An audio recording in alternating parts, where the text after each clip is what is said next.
regardez dans même note là, 64, 313 et 321 du code pénal, que nous même nous problème ensemble avec lui, parce que le code pénal là est strict.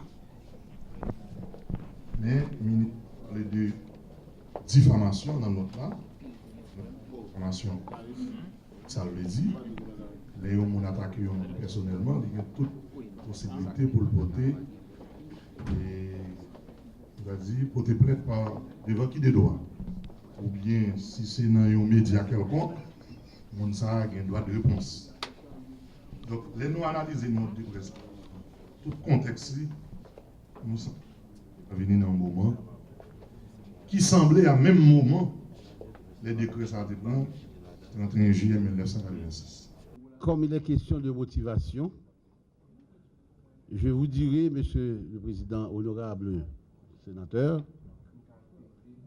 qu'en ma qualité de ministre de la Justice et de la Sécurité publique, je suis investi d'une mission qui est de préserver la paix des rues, la paix publique. Et sur la base des formations fiables qui me sont parvenues, ou des individus se seraient mis ensemble pour semer le trouble et l'émoi parmi la population à l'occasion des festivités calavanesques. Donc j'ai cru qu'il était de mon devoir, en tant que responsable de l'État, responsable ratifié par vous, de prendre mes responsabilités. Et je ne pu prendre cette responsabilité que dans le cadre de la loi. Tout d'abord, j'ai fait appel au code pénal et j'ai feuilleté, j'ai vu les dispositions qui étaient applicables à la circonstance.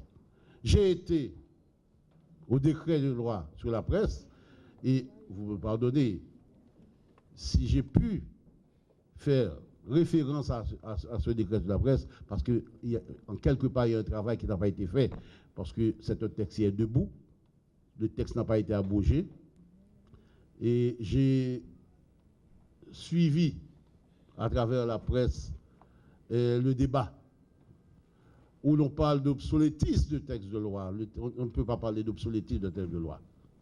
Le texte de loi peut se trouver dans les tiroirs, mais le texte est là, il est debout. On peut l'appliquer à n'importe quel instant. Il appartient à vous, honorables sénateurs, à vous, honorables députés, de prendre vos responsabilités, d'abroger le texte de loi en vertu des pouvoirs qui vous sont conférés par la loi. Moi, j'ai violé aucune loi. D'ailleurs, je ne fais que rappeler ce qui existe et ce qui existait encore. C'est comme si je parlais d'Exode 20 qui existe dans la Bible. Mais je n'ai pas inventé l'Exode 20. Je n'ai pas inventé Exode 14 non plus. Donc ce sont des textes qui existent. Je n'ai fait qu'un rappel. Donc je ne vois pas en quoi j'aurais menacé la presse. D'ailleurs, je ne laisse pas le redire encore. Les partenaires de la presse, les travailleurs de la presse, ce sont des partenaires obligés pour qui j'ai le plus grand respect. Je dis ça et c'est de ma voix que je le dis. C'est moi qui parle, c'est mon cœur qui parle, parce que j'ai dit c'est un acquis démocratique.